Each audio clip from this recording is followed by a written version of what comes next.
आइए आज हम स्टडी करेंगे अभिक्रिया के लिए एंथैल्पी परिवर्तन डेल्टा आर एच। इसी को अभिक्रिया एंथैल्पी यानी एंथैल्पी ऑफ रिएक्शन कहते हैं या रिएक्शन एंथैल्पी कहते हैं।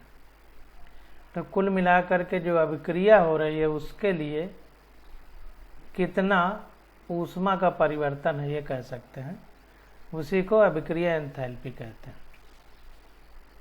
तो इसको देखते हैं, थोड़ा इंग्लिश में देख लें। तो reaction enthalpy change delta R H of A reaction. तो किसी अभिक्रिया का एंथैल्पी परिवर्तन कितना है, या इसी को रिएक्शन एंथैल्पी बोलते हैं। तो इसको देखते हैं। तो देखिए कह रहा है रासायनिक अभिक्रिया में अभिक्रियक उत्पाद में बदलते हैं। तो कोई रासायनिक क्रिया होती है, जैसे मान लीजिए ये है, तो CH4 और ऑक्सीजन O2 की अभिक्रिया हो रही है, उससे ये उत्पाद बन रहे हैं CO2 और H2O। तो वही कह रहा है कि रासायनिक अभिक्रिया में अभिक्रियक उत्पाद में बदलते हैं।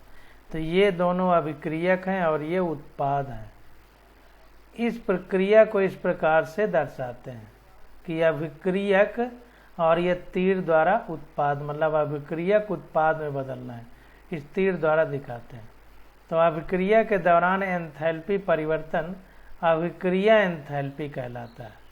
तो अभिक्रिया के दौरान जब अभिक्रिया होती है, तो जब अभिक्रियक से उत्पाद बनते हैं, यानी रिएक्शन से जब रिएक्टेंट से प्रोडक्ट बनते हैं, तो उसी दौरान जो ऊष्मा में परिवर्तन होता है या एंथैल्पी में परिवर्तन होता है, उसी एंथैल्पी को अभिक्रिया की एंथैल्पी कहते हैं।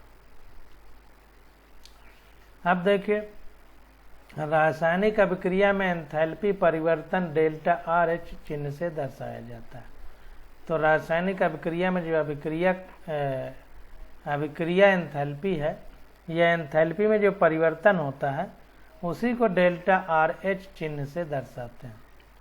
अब डेल्टा आर एच बराबर क्या होगा, हमने बताया था कि अंतिम माइनस प्रारंभिक, ज़्यादा में कम या अंतिम माइनस प्रारंभिक, दो चीज़ें चलती हैं।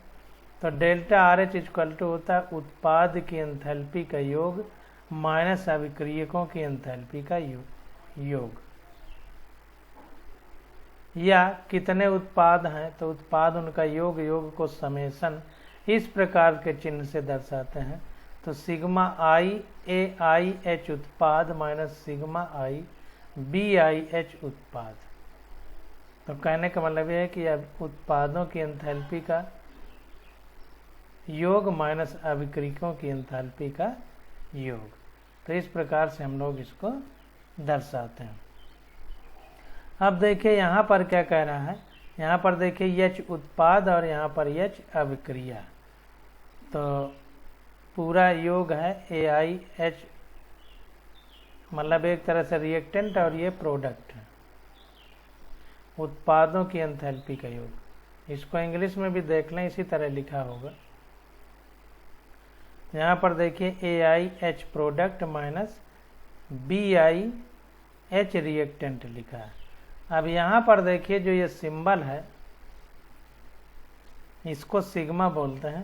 तो कह रहा है यहाँ सिग्मा चिन्ह का उपयोग जोड़ने के लिए किया जाता है, मतलब बहुत सी चीज़ें जोड़ी गई हैं, तो उसको सिग्मा लिख करके डायरेक्ट AI उत्पाद या BI अभिक्रिया लिख दिया है। तो वही कह रहा है कि यहाँ पर सिग्मा चिन्ह का उपयोग जोड़ने के लिए किया जाता है, एवं AI तथा BI संतुलित समीकरण में क्रमशः अभिक्रियकों एवं उत्पादों के स्टाइकियोमेट्रिक गुणांक हैं। उदाहरण के लिए निम्नलिखित अभिक्रिया में, तो यहाँ पर ध्यान दीजिए AI और BI जो हैं, ये संतुलित समीकरण में, बहुत इम्पॉर्टेंट है, ध्यान दीजिए, जब संतुलित समीकरण हो तभी बात करेंगे। तो संतुलित समीकरण में AI और BI क्या है, अभिक्रियकों एवं उत्पादों के स्टाइकियोमेट्रिक गुणांक। स्टाइकियोमेट्रिक का मतलब जो भी यौगिक लिखा गया है यौगिक ये तत्व लिखा गया है उसके पहले जो ये गुणा है, जैसे इसमें कुछ नहीं है तो 1 माना जाता है, तो गुणांक 1 है, इसमें 2 है, देखिए 2O2 है, इसमें 1 है, इसमें 2 है, तो इसी को स्टोइकोमेट्रिक गुणांक कहेंगे। लेकिन वो गुणांक है जो संतुलित समीकरण के लिए, संतुलित समीकरण ध्यान दीजिएगा नहीं गलत हो जाएगा। आप देखिए आगे देखते हैं। अब ये समीकरण दिया गया है हमको नीचे, अब इस समीकरण के हिसाब से हम लोग बातों को समझने का प्रयास करते हैं। तो यहाँ पर देखें समीकरण दे दिया गया, तो ये उत्पाद है और ये अभिक्रियक है, ये उत्पाद है ये अभिक्रियक है। तो यहाँ पर देखें डेल्टा RH यानी अभिक्रिया ऊष्मा क्या हो जाएगी, उत्पाद, यहाँ पर देखिए उत्पाद की एंथैल्पी का योग माइनस अभिक्रियकों की एंथैल्पी का योग। तो यहाँ पर उत्पाद होगा, यहाँ पर अभिक्रियक होगा, उनकी एंथैल्पी का योग। तो अब इसको देखते हैं।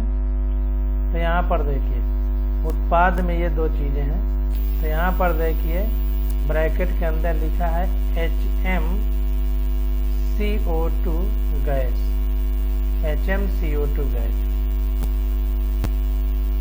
यहाँ पर देखिए 2H2O है, तो 2HMH2O लिक्विड, जो जिस अवस्था में वैसे लिखा गया है।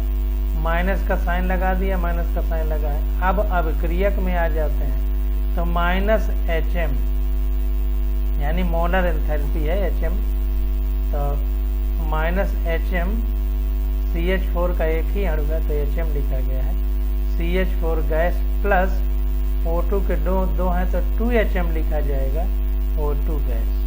तो देखिए कैसे लिखा गया है, इस बात को समझिए कि लिखना कैसे। अगर ये लिखना आपको आ गया तो सारी चीज़ें समझ में आ जाएंगी। तो यहाँ पर देखिए कह रहा है कि जो HM लिखा है मोलर एंथैल्पी है, ये हीट ऑफ मोलर हीट कहें या मोलर एंथैल्पी कहते हैं। HM का, M का मतलब मोलर, H का मतलब एंथैल्पी।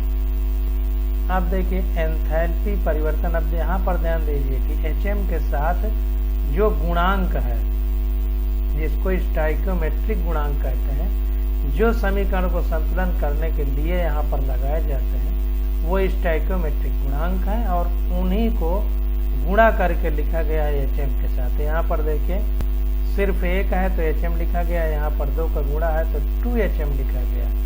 यहाँ पर देखिए 1 का गुणा है तो 1HM लिखा गया, यहाँ पर 2 का गुणा है तो 2HM लिखा गया। तो कैसे लिखा गया इसको समझने का प्रयास करिए। तो यहाँ पर HM मोलर एंथैल्पी है। एंथैल्पी परिवर्तन एक बहुत उपयोगी राशि है। इसका ज्ञान स्थिर ताप पर किसी औद्योगिक रासायनिक अभिक्रिया में ऊष्मन या शीतलन की योजना बनाने में आवश्यक है। तो ध्यान दीजिए कि जो हमारा ये HM है ये क्या है, एंथैल्पी परिवर्तन है और बहुत उपयोगी राशि है।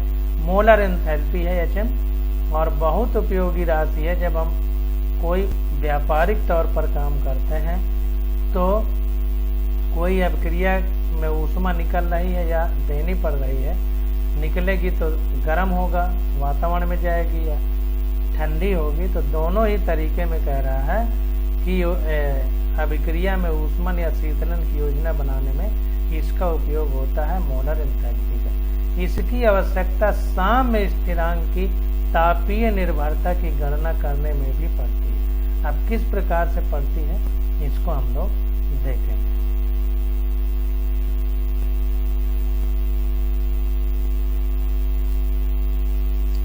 अब देखिए आ जाते हैं अभिक्रिया की मानक एंथैल्पी। तो यहाँ पर देखिए अभिक्रिया की मानक एंथैल्पी, अगर इंग्लिश में देखें इसको तो इंग्लिश में कहा जाएगा standard enthalpy of reaction. Standard enthalpy क्या होती है, रिएक्शन की। तो अभिक्रिया की मानक एंथैल्पी ये बहुत महत्वपूर्ण है।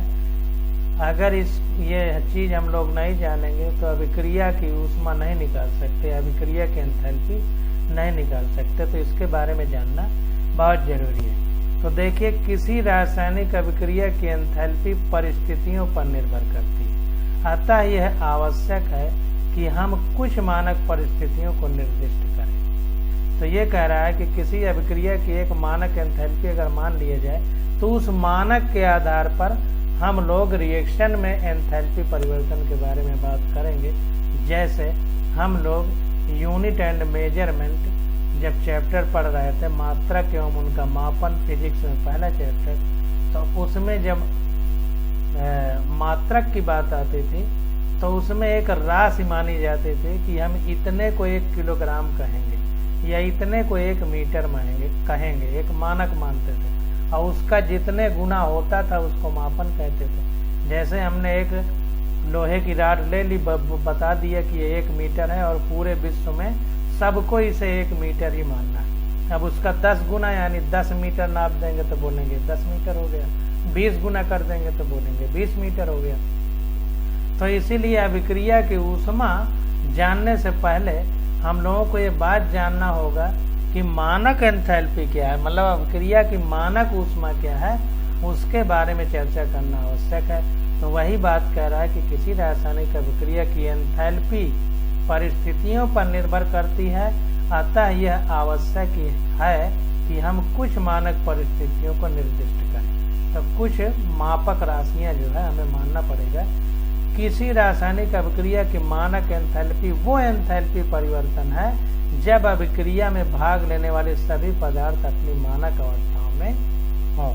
तो अगर सभी पदार्थ अपनी मानक अवस्थाओं में हैं तो जो अभिक्रिया की ऊष्मा होगी उसी को मानक एंथैल्पी कहते हैं। तो वही कह रहा है कि किसी रासायनिक अभिक्रिया की मानक एंथैल्पी वो एंथैल्पी परिवर्तन है जब अभिक्रिया में भाग लेने वाले सभी पदार्थ अपनी मानक अवस्थाओं में, स्टैंडर्ड कंडीशन में जब सब होंगे तो उसी को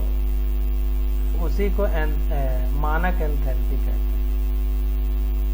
अब देखिए, किसी पदार्थ की मानक एंथैल्पी किसी निर्दिष्ट ताप पर उसका शुद्ध रूप होती है। बहुत इंपॉर्टेंट है कि किसी पदार्थ की जो मानक अवस्था होती है किसी निर्दिष्ट ताप पर उसका शुद्ध रूप माना जाता है, जो 298 केल्विन और 1 बार दाब पर पाया जाता है। तो हमको टेम्परेचर कितना रखना है, 298 केल्विन, यानी रूम का टेम्परेचर 25 डिग्री सेंटीग्रेड, और दाब कितना रखना है, 1 बार यानी 1 ATM, जो शुद्ध वातावरण का दाब होता है। तो इस ताप और इस दाब पर जो अवस्था होती है किसी पदार्थ की उसी को मानक अवस्था कहेंगे, इस बात को ध्यान देना। तो उदाहरण के लिए द्रव इथेनॉल की मानक अवस्था 298 केल्विन 1 बार पर शुद्ध द्रव होती है। तो द्रव के रूप में पाया जाता है। वैसे पाया तो ये गैस के रूप में भी है, लेकिन हम किसको मानक अवस्था मानेंगे, जब 1 बार दाब और 298 केल्विन पर जो अवस्था होगी किसी पदार्थ की उसी को हम मानक अवस्था मानेंगे। तो इथेनॉल की द्रव अवस्था होती है 298 केल्विन और 1 बार पर, तो इसीलिए हम इसी को इसकी मानक अवस्था मानेंगे। यह मानक अवस्था बहुत इंपॉर्टेंट है, अगर इसके बारे में नहीं जान पाएंगे तो फिर कुछ चीज़ें आप अभिक्रिया की ऊष्मा ये सब नहीं निकाल पाएंगे। अब आगे देखिए, आगे कह रहा है कि लोहे की मानक अवस्था 500 केल्विन 1 बार पर शुद्ध ठोस होती है। अब आगे देखते हैं,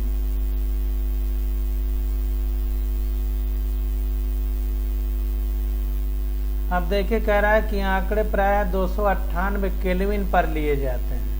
मानक परिस्थितियों को डेल्टा एच पर मूर्धांक यानी सुपरस्क्रिप्ट रखकर व्यक्त किया जाता है। मतलब डेल्टा एच पर इस तरह से ये 0 मान लीजिए लगा दिया जाता है, लिखा तो इस तरह जाता है लेकिन सामान्यतः 0 लिखते हैं। तो इस तरह से लिख करके व्यक्त किया जाता है। उदाहरण के लिए डेल्टा एच और ये सुपरस्क्रिप्ट लिखा गया है, मूर्धांक जिसको हिंदी में कह रहे हैं। यहाँ पर ऐसे मानक परिस्थितियों को इस तरह लिख करके व्यक्त करते हैं। अगर इस तरह 0 जैसे बना हो, इस तरह जैसे टेबलेट होती है पैरासीटामॉल की गोली, उसमें बीच लाइन खींची रहती है, उस तरह बना हो तो मान लेंगे कि ये मानक परिस्थिति। अब यहाँ पर देखिए एक बात समझने की ये है कि कह रहा है कि यह मानक अवस्था या किसी निर्दिष्ट ताप पर उस पदार्थ की शुद्ध रूप होती है, और उस मानक अवस्था को हम क्या मानेंगे, कितने पर लेंगे, तो 298 केल्विन और 1 बार दाब पर जो होगी स्थिति उसी को मानक अवस्था कहेंगे। फिर से पढ़िए, कह रहा है किसी पदार्थ की मानक अवस्था किसी निर्दिष्ट ताप पर उसका वो शुद्ध रूप होती है, मतलब एक जो ताप दिया गया हो उस पर उसका शुद्ध रूप होती है, जो 298 केल्विन 1 बार दाब पर पाया जाता है। यानी 298 केल्विन, हम मतलब 298 केल्विन लेंगे ताप और 1 बार दाब लेंगे, तो इस इतने ताप और दाब पर जो अवस्था होगी वही उसकी मानक अवस्था मानेंगे। जैसे कह रहा है कि द्रव इथेनॉल की मानक अवस्था 298 केल्विन और 1 बार पर शुद्ध द्रव होती है। लोहे की मानक अवस्था 500 केल्विन में 1 बार पर शुद्ध ठोस होती है। अब देखें यहाँ पर 500 केल्विन है, जबकि हमको लेना कितना है, 298 केल्विन। तो ये कह रहा है कि 500 केल्विन और 1 बार पर शुद्ध ठोस होती है लोहे की मानक अवस्था। अब यहाँ पर देखिए एक लाइन और लिखिए, पढ़िए, कह रहा है आंकड़े प्रायः 298 केल्विन पर लिए जाते हैं। तो मतलब आंकड़े जो हम लोग लेंगे 298 केल्विन पर ही लेंगे, हालांकि 500 केल्विन और 1 बार दाब पर लोहा ठोस अवस्था में पाया जाता है, ये कहने का मतलब, वो भी उसकी मानक अवस्था ही है। तो मानक परिस्थितियों को डेल्टा एच पर मूर्धांक यानी सबस्क्रिप्ट रख कर व्यक्त किया जाता है। उदाहरण के लिए डेल्टा एच ऊपर ये सबस्क्रिप्ट लगा दिया जाता है, सुपरस्क्रिप्ट ये लगा दिया जाता है। तो इस तरह से हम लोग चिन्ह बना करके मानक अवस्था में एंथैल्पी परिवर्तन कितना है उसको दिखाएंगे, या डेल्टा एच जो है उसको लिखेंगे। अब आगे आ जाता है, देखिए मानक प्रावस्था रूपांतरण में एंथैल्पी परिवर्तन। तो किसी चीज की अगर प्रावस्था में रूपांतरण हो रहा है, यानी enthalpy changes during phase transformation. तो फेज ट्रांसफॉर्मेशन यानी प्रावस्था रूपांतरण। तो प्रावस्था जैसे पानी है तो ठोस प्रावस्था में वो बर्फ जैसा रहता है, द्रव प्रावस्था होती है और गैस प्रावस्था होती है। तो ये जो प्रावस्थाएं हैं ठोस, द्रव और गैस, उनके बदलने में एंथैल्पी में परिवर्तन कितना होता है या किस प्रकार से होता है उसको अब हम समझने का प्रयास करेंगे। तो यहाँ पर देखिए कह रहा है कि प्रावस्था परिवर्तन में ऊर्जा परिवर्तन भी होता है।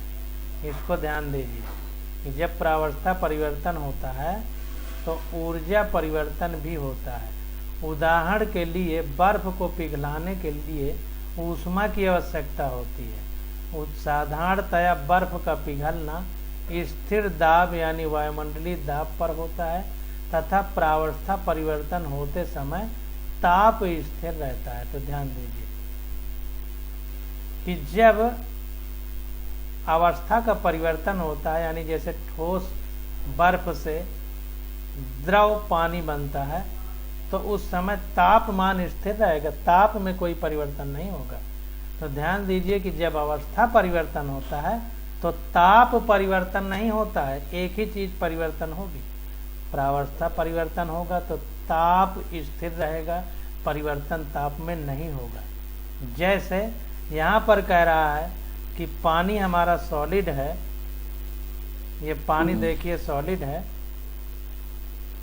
और सॉलिड पानी से लिक्विड पानी बन रहा है। यस का मतलब सॉलिड, यल का मतलब लिक्विड, यानी ठोस से द्रव बन रहा है। तो डेल्टा फ्यूजन, फ्यूजन का मतलब गलन, ठोस से द्रव बन रहा है यानी बर्फ गल रही है। तो डेल्टा फ्यूजन H0 दे के ऊपर लगाया, हम इसको साधारण भाषा में 0 बोलेंगे ताकि दिक्कत ना हो, बार बार सुपर स्क्रिप्ट कहना थोड़ा टेढ़ा लग रहा है। तो H0 बोलेंगे तो ये होगा 6 किलो जूल प्रति मोल। इतनी ऊर्जा की ज़रूरत पड़ेगी जो है ठोस पानी को द्रव पानी में बदलने के लिए। तो यहाँ डेल्टा फ्यूजन H0 मानक अवस्था में गलन एंथैल्पी है, ध्यान दीजिए, मानक अवस्था में गलन एंथैल्पी है। अब मानक अवस्था क्यों कह रहा है, क्योंकि जो पानी है हमारा वो मानक अवस्था में द्रव रूप में रहता है, इसीलिए डेल्टा फ्यूजन H0 मानक अवस्था में गलन एंथैल्पी है 6 किलो जूल प्रति मोल। यदि जल बर्फ में बदलता है तो इसके विपरीत प्रक्रम होता है। मान लीजिए यही पानी जो द्रव है ये बर्फ बदलने लगे तो क्रिया इसके उल्टा चलेगी, तथा उतनी ही मात्रा में ऊष्मा परिवेश में चली जाती है। ध्यान दीजिए कि इतनी ही ऊष्मा जब बर्फ बनेगी तो इसका मतलब पानी ठंडा होगा, बर्फ बहुत ठंडी होती है, इसका मतलब इससे ऊष्मा निकली होगी। तो ऊष्मा निकल के कहाँ जाएगी, ऊष्मा निकल करके हमारे परिवेश में चली जाती है, यानी सराउंडिंग में। तो निकाय अगर माना जाए पानी को तो निकाय से परिवेश में चली जाती है। अब देखिए क्या कह रहा है आगे, कह रहा है प्रति मोल ठोस पदार्थ के गलन में होने वाले एंथैल्पी परिवर्तन को पदार्थ की गलन एंथैल्पी या molar enthalpy delta fusion H0 कहा जाता है। तो मोलर एंथैल्पी है, देखिए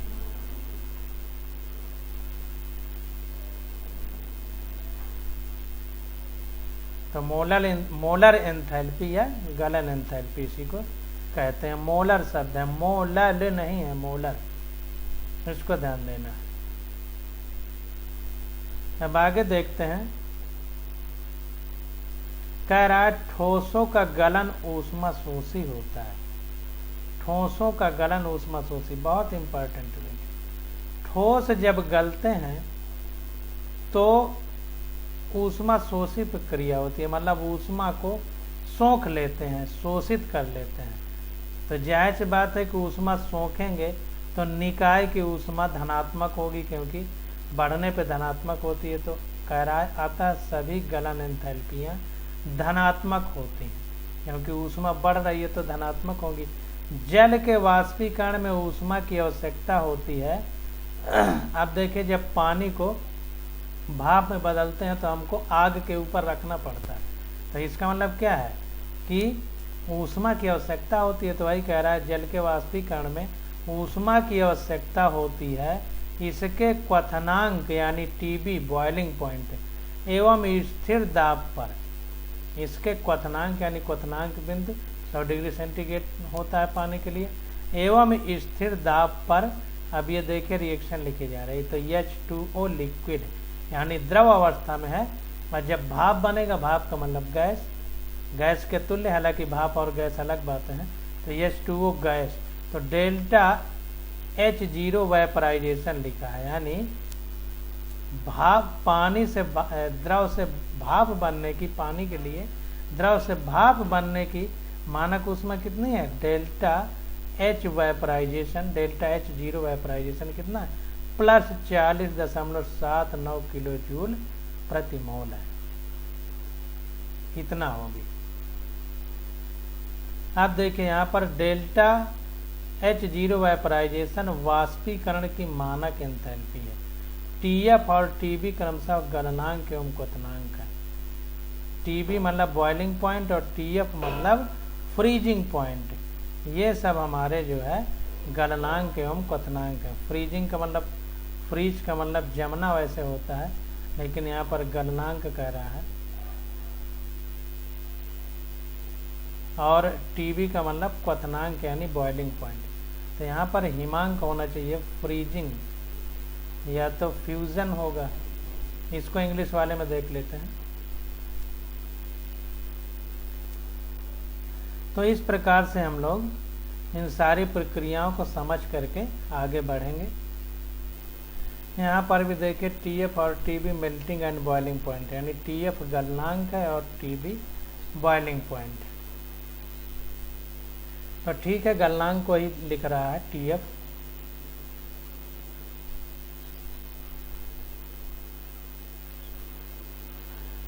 अब यहाँ पर देखिए delta H0 vaporisation plus 40.79 kilo joule प्रति मोल है। तो जैसे ठोस को गलाने के लिए ऊष्मा की आवश्यकता है, उसी प्रकार द्रव को वाष्प में बदलने के लिए ऊष्मा की आवश्यकता पड़ रही है, इसलिए यहाँ पर धनात्मक। तो जब ऊष्मा की आवश्यकता होगी यानी ऊष्मा शोषी प्रक्रिया होगी तो डेल्टा H0 धनात्मक होगा। अब देखिए आगे क्या कह रहा है कि किसी द्रव के एक मोल को स्थिर ताप एवं मानक दाब, जिसको एक बार माना गया है, पर वाष्पीकृत करने के लिए आवश्यक ऊष्मा को उसकी वाष्पन एंथैल्पी या मोलर वाष्पन एंथैल्पी यानी डेल्टा H0 वेपराइजेशन कहते हैं।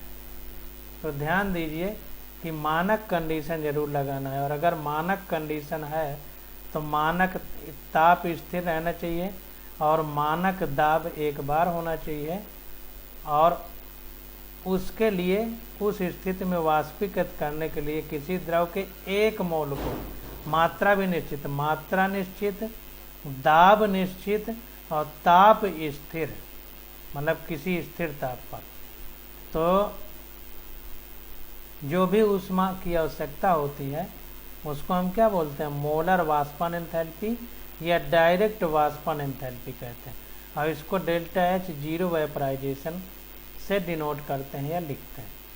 तो इसको ध्यान देना।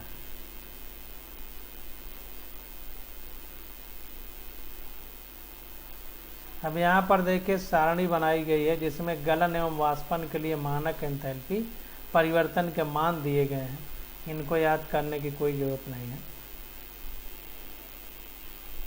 आप देखिए आगे कह रहा है कि ऊर्ध्वपातन में ठोस सीधे ही गैस में बदल जाता है, वेरी इंपॉर्टेंट। वो उस ऊर्ध्वपातन को अंग्रेजी में सब्लिमेशन कहते हैं। जैसे कभी कपूर जलाया होगा तो देखा होगा कि कपूर जलते समय कपूर ठोस होता है, और जब जलता है तो पिघलता नहीं, डायरेक्ट वो गैस में बदल जाता है। तो इसका मतलब ऊर्ध्वपातक जो है हमारा कपूर है, ऊर्ध्वपातक तत्व है, और इस प्रक्रिया को ऊर्ध्वपातन या अंग्रेजी में सब्लिमेशन कहते हैं। तो इसको ध्यान देना है कि ठोस कार्बन डाइऑक्साइड या शुष्क बर्फ, इसी को ठोस कार्बन डाइऑक्साइड को ड्राई आइस कहते हैं, शुष्क बर्फ। Delta H0 sublimation equal to होता है 25.2 किलो जूल प्रति मोल के साथ 195 केल्विन पर ऊर्ध्वपातित होती है। तो जो कार्बन डाइऑक्साइड है ये शुष्क बर्फ इसको कहते हैं, ये 25.2 किलो जूल प्रति मोल एंथैल्पी के साथ जो है 195 केल्विन पर ऊर्ध्वपातित होती है, यानी ठोस से सीधा गैस में बदल जाती है। तो इसका मतलब कि जो ड्राई एयर आइस है हमारी ये भी ऊर्ध्वपातित है, मतलब कि ऊर्ध्वपातन इसमें भी देखा जा सकता है। जो नेप्थलीन है, नेप्थलीन भी वायु में धीरे धीरे ऊर्ध्वपातित होती है, जिसके लिए डेल्टा H0 सब्लिमेशन कितना है 73.0 किलो जूल प्रति मोल है। तो ये एंथैल्पी ऑफ सब्लिमेशन इसको कह सकते हैं। तो इस प्रकार से जो ठोस से सीधा गैस में बदल जाते हैं उनके लिए भी हम लोगों ने पढ़ लिया। अब देखिए आगे देखते हैं, कह रहा है किसी ठोस के एक मोल को स्थिर ताप एवं मानक दाब पर ऊर्ध्वपातन में होने वाली एंथैल्पी परिवर्तन को उसकी मानक ऊर्ध्वपातन एंथैल्पी कहते हैं। तो सीधी सी बात है कि एक स्थिर ताप रखेंगे और एक मोल लेंगे और दाब एक बार रखेंगे, तो अगर ठोस से कोई सीधा गैस में बदल जा रहा है तो उसको क्या बोलेंगे, मानक ऊर्ध्वपातन एंथैल्पी, उस एंथैल्पी को बोलेंगे। जितनी ऊर्जा में परिवर्तन हो गया ऊष्मा में परिवर्तन होगा। अब देखिए एंथैल्पी परिवर्तन का मान उस पदार्थ के अंदर, उस पदार्थ के अंतर आणविक बलों की क्षमता पर निर्भर करता है जिसका प्रावस्था परिवर्तन हो रहा है। तो ध्यान दीजिए, इस बात को समझना है कि एंथैल्पी परिवर्तन क्या होगा, उसके अंदर अंतर आणविक जो बल हैं, अंतर आणविक, उनसे जो है संबंध रखता है, उसकी क्षमता पर निर्भर करेगा। जैसे कह रहा है उदाहरण के लिए जल के अणुओं के मध्य उपस्थित प्रबल हाइड्रोजन बंध इसकी द्रव प्रावस्था में जल के अणुओं को प्रबलता से बांधे रहते हैं। कार्बनिक द्रव जैसे एसीटोन में अंतर आणविक द्विध्रुव द्विध्रुव अन्योन्य क्रिया विशेष रूप से दुर्बल होती है। तो इस प्रकार इसके एक मोल के वाष्पीकृत होने में जल के एक मोल को वाष्पीकृत होने की अपेक्षा कम ऊष्मा की आवश्यकता होगी। तो समझ में शायद आ रहा होगा, कम ऊष्मा की आवश्यकता होती है। 5.1 में कुछ पदार्थों की गलन एवं वाष्पीकरण की मानक एंथैल्पी दी गई है। तो कुल मिला करके हम एक बात को समझें कि जो एंथैल्पी है हमारी एंथैल्पी परिवर्तन वो अंतर आणविक बलों की क्षमता पर निर्भर है। अंतर आणविक बलों को इंग्लिश में इंटरमॉलिक्यूलर इंटरेक्शंस बोलेंगे, इंटरमॉलिक्यूलर इंटरेक्शन। अब आगे देखते हैं, तो इसको अंडरलाइन कर लीजिए आप लोग।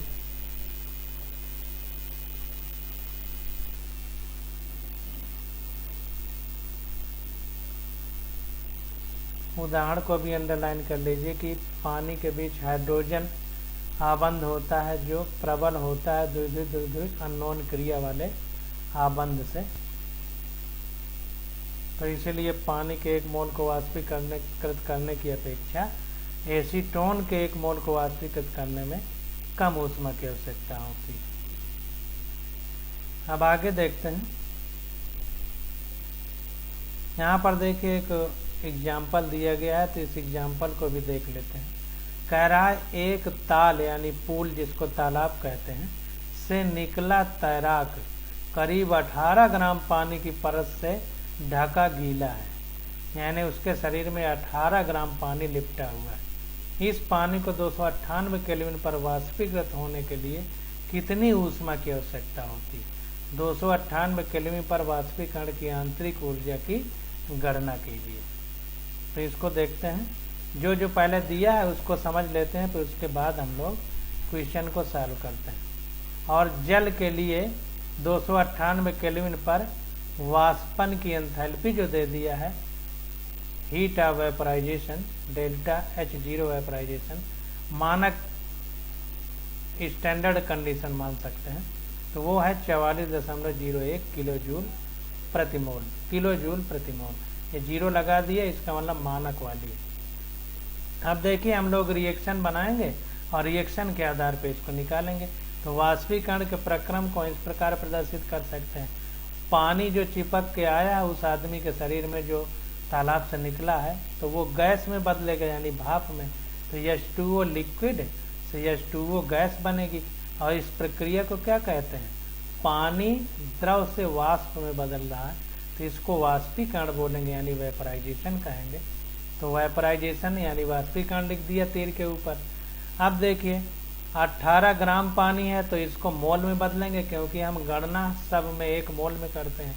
तो 18 ग्राम पानी को मोल में बदलेंगे तो N बराबर होता है W/M, यानी द्रव्यमान बटे मोलर द्रव्यमान। तो द्रव्यमान 18 ग्राम है और H2O का मोलर द्रव्यमान कितना होता है? 18 ग्राम प्रति मोल, क्योंकि H के 2 O के 16, तो 16 2 18 होगा इसका परमाणु द्रव्यमान, इसीलिए 18 ग्राम प्रति मोल लिखा गया। तो ये आ गया 18 से 18 कटा तो 1 मोल आ गया।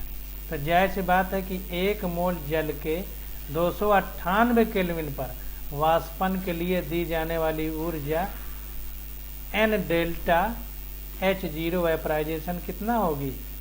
N का मतलब जितने मोल है उसमें गुणा कर दीजिए, तो 1 मोल है तो 1 का गुणा कर दिया। और मानक वाली कितना है? 44, तो 44.01 किलो जूल प्रति मोल। देखिए 1 का ना भी गुणा करते तो कोई फर्क नहीं था, क्योंकि स्टैंडर्ड वैल्यू 1 मोल के लिए होती ही है, मानक वैल्यू जो होती है। तो ये आ गया 44.01 किलो जूल। ये इसलिए N का गुणा किया है ताकि आपको पता चले कि जितने भी मोल हों उनका गुणा करना। अब देखिए ये मानक वाष्पन ऊष्मा आ गई हमारे पास, एंथैल्पी में चेंज, मतलब वाष्प बदलने में जो एंथैल्पी परिवर्तन है, मानक एंथैल्पी परिवर्तन, वो निकल के आ गया।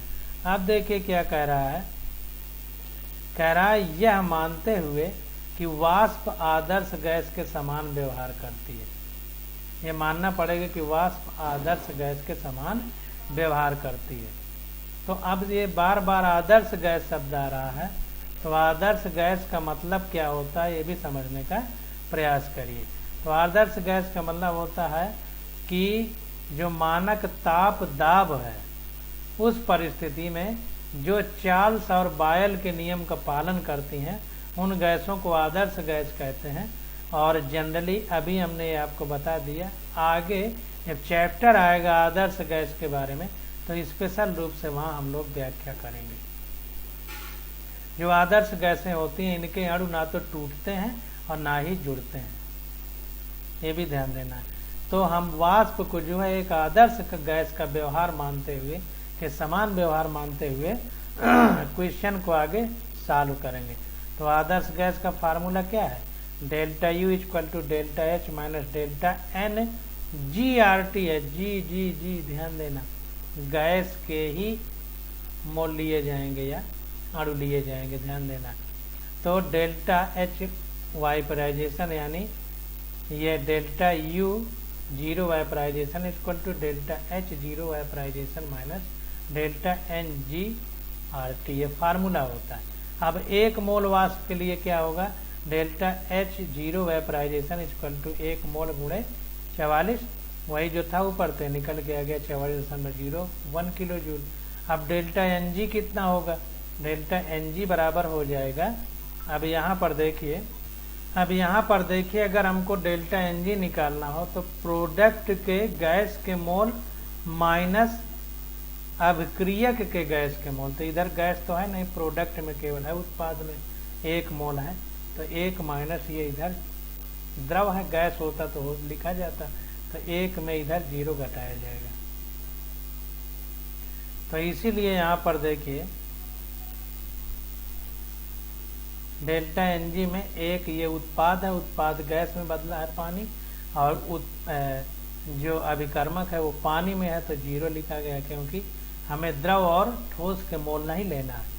तो 1 माइनस जीरो हो गया यानी 1 मोल हो गया डेल्टा एन जी। तो ये हो गया delta U zero vaporisation equal to delta H zero vaporisation minus delta N G R T. तो सब वैल्यू रख दीजिए। डेल्टा एच जीरो वेपराइजेशन हमारा ये है, तो ये वैल्यू रख दिया, माइनस डेल्टा एन जी 1 मोल है तो 1 रख दिए। आर की वैल्यू किलो जूल प्रति केल्विन पर मोल में 8.310 होती है, 8.314 होती है, तो ये रख दिए। टेम्परेचर 298 केल्विन है, वो रख दिए। तो ये सॉल्व करने पे अब देखिए जूल था, जूल पर केल्विन, तो इसको किलो जूल बदला गया है। ये दशमलव यहाँ से हट के 00 करके यहाँ आ गया, क्योंकि 1000 का भाग देना पड़ेगा। तो सॉल्व करने पे आ गया 41.53 किलो जूल।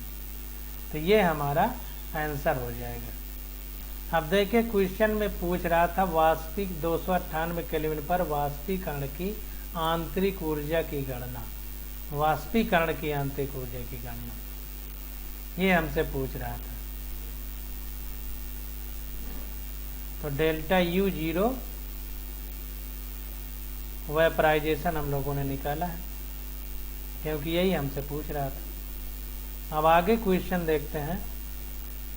कह रहा है कि जल वाष्प को आदर्श गैस मानते हुए गणना कीजिए कि 100 डिग्री सेंटीग्रेड ताप और 1 बार दाब पर 1 मोल जल वाष्प को 0 डिग्री सेंटीग्रेड ताप की बर्फ में बदलने में आंतरिक ऊर्जा में कितना परिवर्तन होगा। दिया है कि बर्फ की गलन एंथैल्पी 6.00 किलो जूल प्रति मोल एवं जल की ऊष्माधारिता 4.2 जूल प्रति ग्राम डिग्री सेंटीग्रेड। तो जो दे दिया है पहले उसको हम लिख लेते हैं। टेम्परेचर दे दिया है, प्रेशर दे दिया है, अमाउंट मात्रा दे दिया है 1 मोल, और गलन एंथैल्पी दे दिया है, और 100 डिग्री से 0 डिग्री सेंटीग्रेड की बर्फ बनाना है, और डेल्टा यू जीरो हमको निकालना है बर्फ बनने की यानी फ्रीजिंग की। तो इसको एक एक करके लिखते हैं। तो पहले रिएक्शन लिख लिया है, बर्फ से हमको क्या कह रहा है, जल वाष्प को आदर्श गैस मानते हुए गणना कीजिए कि 100 डिग्री सेंटीग्रेड ताप और 1 बार दाब पर 1 मोल जल वाष्प को 0 डिग्री सेंटीग्रेड ताप की बर्फ में बदलने में आंतरिक ऊर्जा में कितना परिवर्तन होगा। तो देखिए परिवर्तन निम्न प्रकार से होगा। तो चरणबद्ध तरीके से हम लोग इसको समझ लेते हैं। तो पहले क्या होगा, पहले भाप है, तो भाप पहले क्या बनेगी, गैस से द्रव बनेगा पानी, डायरेक्ट तो बर्फ बन नहीं जाएगा, तो गैस से पहले द्रव बनेगा, तो गैस से हम लोग द्रव बना रहे हैं। तो 0 डिग्री सेंटीग्रेड की गैस से पहले 0 डिग्री सेंटीग्रेड का द्रव बनेगा। तो यहाँ देखिए गैस लिखा है, यहाँ लिक्विड यानी द्रव लिखा है। 1 मोल H2O गैस है 0 डिग्री सेंटीग्रेड पर, इसको 1 मोल H2O लिक्विड बनाएंगे 0 डिग्री सेंटीग्रेड पर, और एंथैल्पी परिवर्तन डेल्टा H1 माना गया है। अब देखिए आगे क्या करते हैं दूसरे चरण में। अब 0 डिग्री सेंटीग्रेड का जो लिक्विड है, अब इसको 0 डिग्री सेंटीग्रेड के सॉलिड में चेंज करेंगे, यानी अब द्रव बन गया तो द्रव से ठोस बनेगा। जैसे प्रकृति में ठोस से द्रव, द्रव से गैस बनता है पानी, उसी प्रकार गैस से पहले द्रव बनेगा, तो 0 डिग्री सेंटीग्रेड का द्रव बनेगा, फिर 0 डिग्री सेंटीग्रेड की ठोस बनेगा। तो उसी क्रम में हम लोगों को लिखना भी है। यहाँ पर देखें हिंदी वाली बुक में बहुत ज़्यादा त्रुटियां हैं, तो इनको समझ के पढ़िए, नहीं आप लोग गलती करेंगे। 0 डिग्री सेंटीग्रेड नहीं 100 डिग्री, क्योंकि भाप तो 100 डिग्री में होती है ना। तो ये 0 काटिए, इसको काट करके यहाँ 100 डिग्री सेंटीग्रेड लिखिए। 100 डिग्री सेंटीग्रेड हिंदी वाली बुक में बहुत गलत दिया है, तो इसको सही कर लीजिए।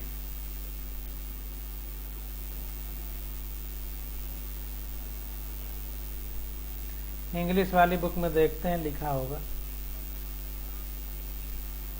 ये देखें इंग्लिश वाली बुक में 100 डिग्री सेंटीग्रेड लिखा है, क्योंकि भाप है तो वो 0 डिग्री सेंटीग्रेड कैसे होगी। अब देखिए अब 0 डिग्री सेंटीग्रेड का पानी बन गया यानी लिक्विड, अब उसको 0 डिग्री सेंटीग्रेड की बर्फ बनाना है यानी सॉलिड ठोस। तो 1 मोल H2O लिक्विड 0 डिग्री सेंटीग्रेड, इससे 1 मोल H2O सॉलिड 0 डिग्री सेंटीग्रेड। तो एंथैल्पी परिवर्तन को डेल्टा H2 कह रहा है, बार बार डेल्टा H1 और H2 लिख रहा है। अब देखिए कुल एंथैल्पी परिवर्तन कितना होगा, डेल्टा H इक्वल टू पहले गैस से द्रव बना, फिर द्रव से ठोस, 2 अवस्थाएं हैं।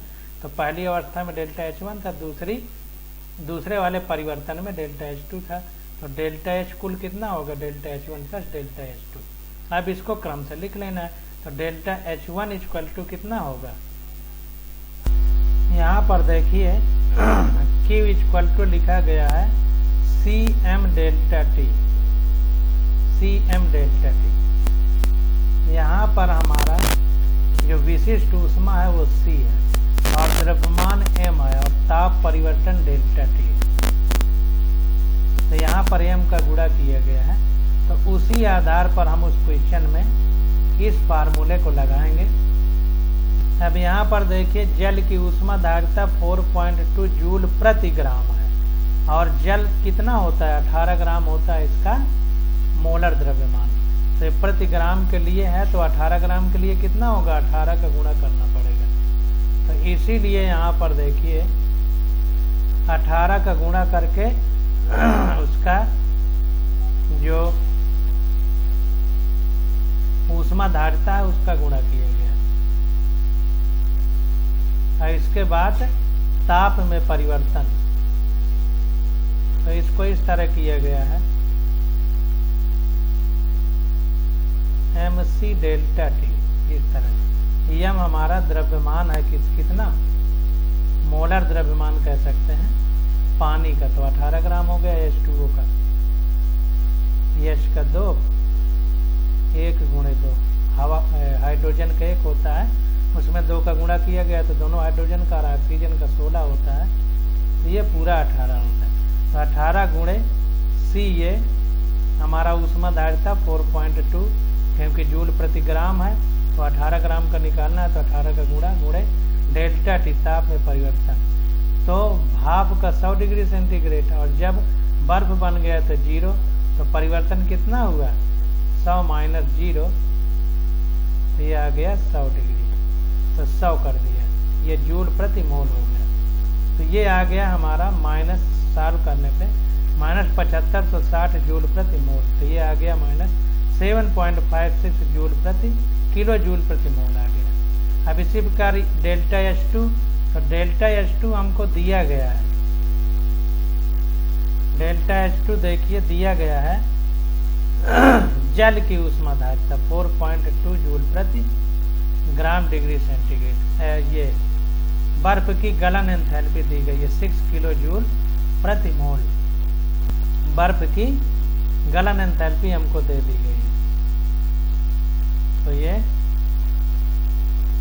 गलन एंथैल्पी का मतलब कि जो द्रव से ठोस में बन रहा है।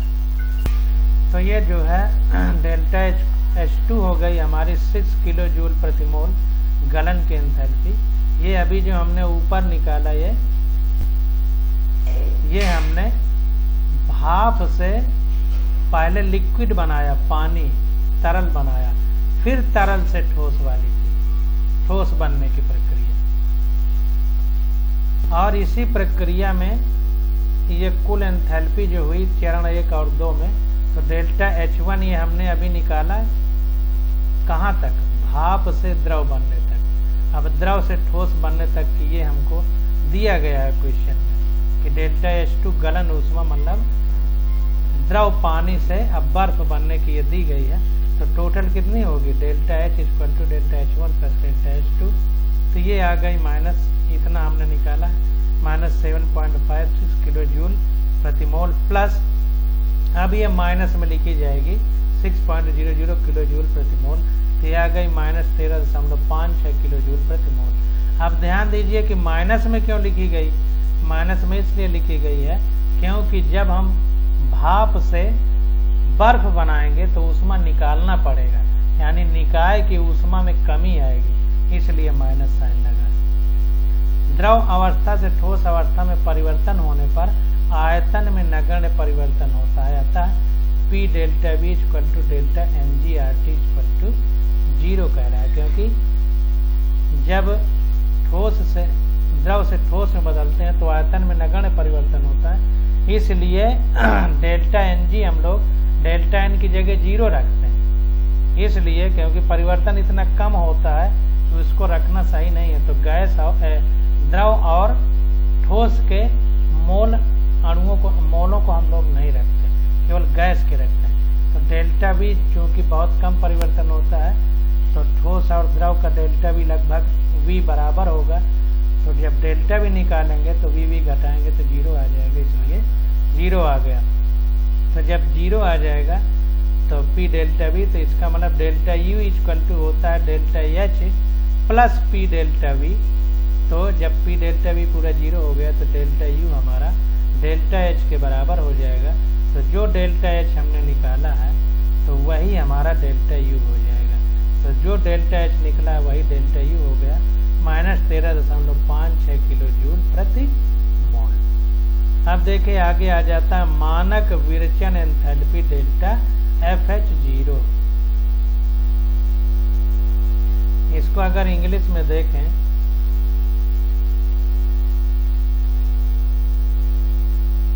तो इंग्लिश में बोलेंगे स्टैंडर्ड एंथैल्पी ऑफ फॉर्मेशन। अभी तक क्या था, अभिक्रिया की बात हो रही थी, अब फॉर्मेशन, किसी चीज के बनने की बात होगी कि किसी अभिक्रिया में कोई चीज बन रही है तो एंथैल्पी क्या होगी, मानक एंथैल्पी। तो वही है मानक विरचन एंथैल्पी, यानी किसी चीज के बनने में मानक एंथैल्पी क्या होगी। तो इसकी स्टडी हम लोग अगले लेक्चर में करेंगे, आज बस यहीं तक।